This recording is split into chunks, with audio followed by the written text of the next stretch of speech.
నమస్తే అండి. నమస్తే. సంవత్సరంలో ఒకసారి వచ్చే పండుగల కోసం మనం చాలా వెయిట్ చేస్తూ ఉంటాం. ఈ సంవత్సరం ఇలాగా, మళ్ళా సంవత్సరం అలాగా. అలా సంవత్సరానికి ఒకసారి వచ్చే పెద్ద పండగల 'బిగ్ బాస్' షో అనుకుంటారు చాలామంది. ఓకే. ఇప్పుడు సీజన్ 10 స్టార్ట్ కాబోతోంది.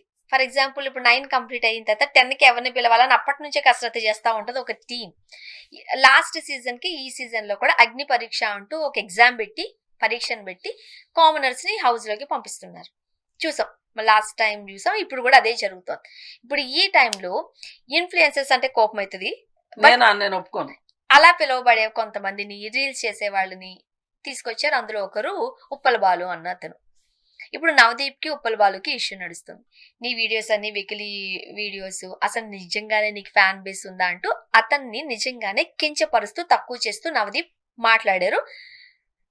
దానికి నిజంగా చెప్పాలంటే చాలా వివాదం అయింది. ఇప్పుడు నవదీప్ ఒక వీడియో పెట్టారు. ఆయనేమంటారు? ఒక హౌస్‌లో ఇంతమంది ఉన్నప్పుడు ఖచ్చితంగా ఒకరి భావజాలాలు ఇంకొకరికి పడవు. నచ్చినట్టు మాట్లాడతారు. నిన్ను డౌన్ చేయడానికే చూస్తూ ఉంటారు. ఎలా పడితే అలా మాట్లాడతారు. అన్నిటిని నువ్వు చక్కని చిరునవ్వుతో ఎదుర్కొని పైకి రావడమే కదా 'బిగ్ బాస్' హౌస్ అంటే. అదే ఒక పరీక్ష. అక్కడ నువ్వు ఎంత సెల్ఫ్ కాన్ఫిడెన్స్ నీకుంటది అన్నది నిరూపించుకోవడమే ఎగ్జామ్ అయినప్పుడు నేను మాట్లాడడంలో తప్పేంటి అంటాడు నవదీప్. 2 వెర్షన్స్. ఏం చెప్తారు? నా దృష్టిలో 2 వెర్షన్స్ రాంగే. హ్మ్. ఎందుకు రాంగ్ అంటే, అసలు ఈ షోనే ముదనష్టపు షో. దరిద్రపోటు షో. హ్మ్. ఇంత నీచాతిమైన షో ఇంకొకటి లేదు. అసలు నిజానికి ఒక తెలుగు ఇది ఎక్కడో ఫారెన్ నుంచి పట్టుకొచ్చిన షో ఇది. దాన్ని మొత్తానికి ఎట్లయితే ఇండియాకి తీసుకొచ్చుకొని ఇప్పుడు మనకు సొంతగా సృజనాత్మకతతోటి ఒక షోని, రియాలిటీ షోని చేయటం కూడా మనకు చేతగాని వాళ్ళం మనము. సరే, అందుకని ఏదో పట్టుకొచ్చుకున్నాం. అన్ని భాషల్లోనూ కండక్ట్ చేస్తారు. అన్ని భాషల్లోనూ కండక్ట్ చేస్తున్నారు. ఇదంతా జనాలు కూడా ఎలా ఆలోచిస్తారంటే, నేను ఎలాగ అక్కడికి వెళ్ళలేను కదా, అక్కడికి వెళ్ళిన వాళ్ళు ఎలా ఉన్నారో చూద్దాం, వాళ్ళు ఏం చేస్తున్నారో చూద్దాం, వాళ్ళు ఎట్లా ఆడుతున్నారో చూద్దాం, వాళ్ళు ఏం బట్టలు వేసుకున్నారో చూద్దాం,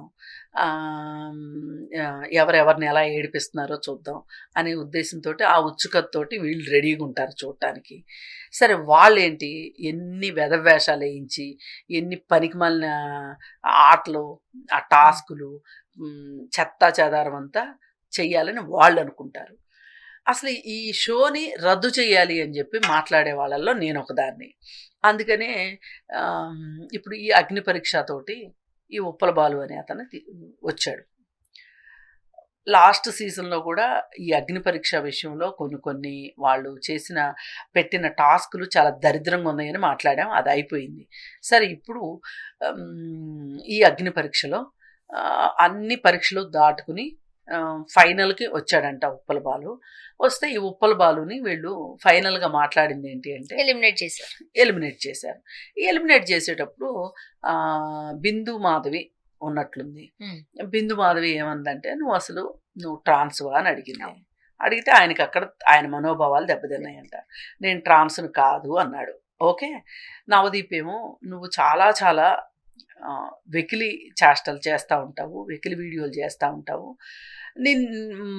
నిన్ను చూసి అసలు ఏం నేర్చుకోవాలి ఎవరైనా సరే, నిన్ను ఎగ్జాంపుల్గా తీసుకుని ఏం నేర్చుకుంటారు అని చెప్పి ఆయన మాట్లాడితే నాకు బిందు మాధవి అడిగిన దాంట్లో నాకు ఏ విధమైన అభ్యంతరం లేదు. కానీ నవదీపు అసలు ఈ షో ఏదో సొద్దపోసని ఉన్నట్టు ఈ షో ఏదో ఇక్కడ అన్ని గొప్ప గొప్ప కార్యక్రమాలు జరుగుతాయి అన్నట్లు, ఈ ఉప్పల బాలు వల్లనే అది ఆ పవిత్రత అంతా దెబ్బతింటదను, లేకపోతే మెసేజెస్ని ఇస్తుందని మాట్లాడటం కూడా నేను ఒప్పుకోంది. అందుకే ఇద్దరు మాట్లాడింది కరెక్ట్ కాదన్నది. అందుకే అసలు నిజంగానే బిగ్ బాస్ షో సభ్య సమాజానికి ఏమి నేర్పిస్తుంది? ఒక విజ్ఞానం నేర్పిస్తుందా? ఒక వినోదం నేర్పిస్తుందా? ఒక ప్రాక్టికాలిటీ నేర్పిస్తుందా? ఒకటి నేర్పిస్తుందండి, ఎలా ఉండకూడదో నేర్పిస్తుంది. కానీ మనం అదే నేర్చుకుంటాం. ఎలా ఉండకూడదో నేర్పిస్తుంది కానీ మనం నేర్చుకోము. మనం ఏది నేర్చుకోకూడదో అదే నేర్చుకుంటాం. అయితే అసలు ఇప్పుడు సరే, ఆయన హోస్ట్ చేస్తున్న ఆయన ఈ జడ్జిగా ఉన్న షో కాబట్టి నవదీప్ గారు దాని గురించి చాలా గొప్పలు చెప్పుకున్నాడు అనుకుందాం. కానీ మరి ఉప్పల బాలు సంగతి ఏంటి చెప్పండి? ఉప్పల బాలు ట్రాన్స్జెండర్ కాదు. ట్రాన్స్జెండర్ కాకుండా ట్రాన్స్జెండర్ లాంటి వేషాలు వేయటం తప్పు, మోసం. ఉప్పల బాలుని నేను ఈ విషయానికి నేను వ్యతిరేకిస్తా. అతను ఎంత ఒక కామెడీ పేరుతోటి ఎంత దరిద్రాన్ని చూపిస్తాడంటే నిజంగానే అవి వెకిలి చేస్తాయి. చాలా చాలా వెకిలిగా చాలా చాలా వెకిలిగా చేస్తాడు.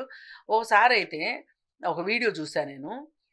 జగదేక్ వీరుడు అతిలోక సుందరిలో శ్రీదేవి లాంటి వేషం వేసుకొని శ్రీదేవి వేసేటట్లు డ్యాన్సు ఎక్కడండి వేసింది? ఫుల్ ట్రాఫిక్లో, రోడ్డు మీద. అసలు ఏమాత్రమన్నా సామాజిక బాధ్యత ఉన్న వాళ్ళు ఆ పని చేస్తారా? ఆ టైంలో ఏమన్నా యాక్సిడెంట్ అయితే, ఒక అంబులెన్స్ ఏదన్నా వచ్చి ఆగిపోతే ఎవరు రెస్పాన్సిబుల్? దానికి ఉండద్దా మాత్రం బుద్ధి జ్ఞానం ఉప్పల బాలుకి? మళ్ళీ పైగా వేసుకునే డ్రెస్సులు ఏంటి, ఆ వేసే వేషాలు ఏంటి, ఆ వెకిలితనం ఏంటి?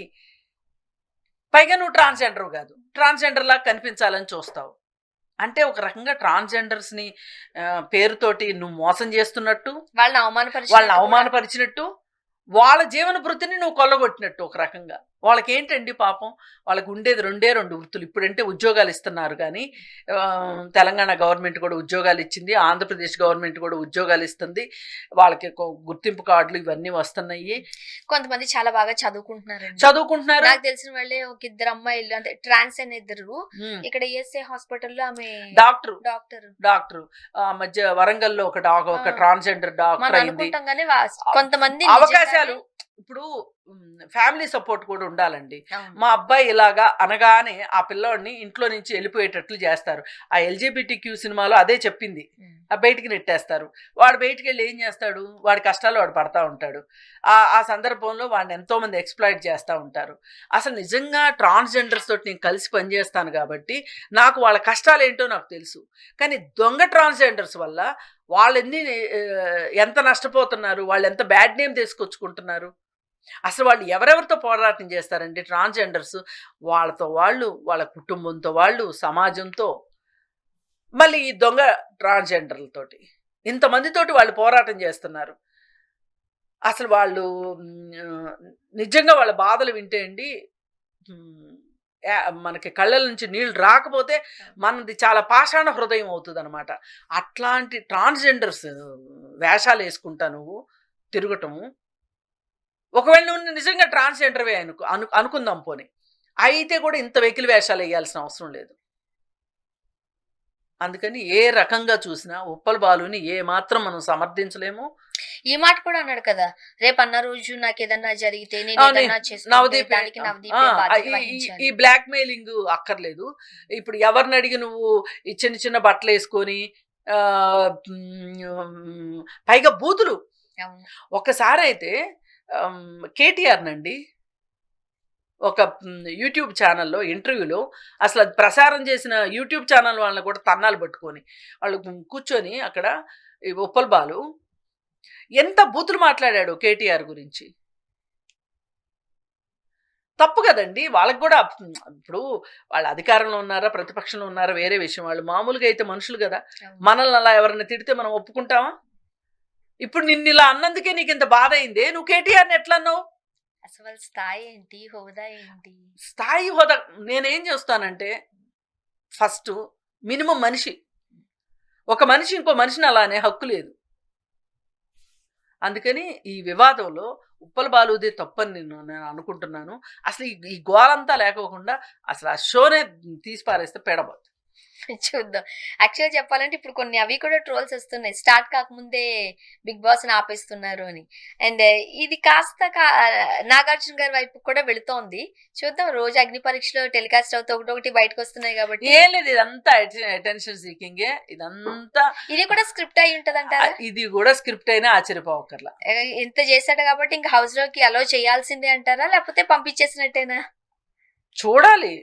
అవును, ఇంత అన్నాక తీసుకుంటే ఎట్లా? ఇప్పుడు రేటింగ్ కోసం ఏమైనా చేస్తారు కదా. బిగ్ బాస్ హౌస్ లోకి వెళ్ళాలి అని అంటే నీకు అయ్యో చాలా ఒక 2 సంవత్సరాల పాటు పథకం వేసుకుని ఏదో పనులు కూడా చేస్తారు, చేసేవాళ్ళు ఉన్నారు. అయ్యో చాలా మంది చూసాం మనం. ఇప్పుడు కొంతమంది పేర్లు మనం మాట్లాడుకున్నాం కాబట్టి నేను ఇప్పుడు పైకి రివీల్ చేయట్లేదు.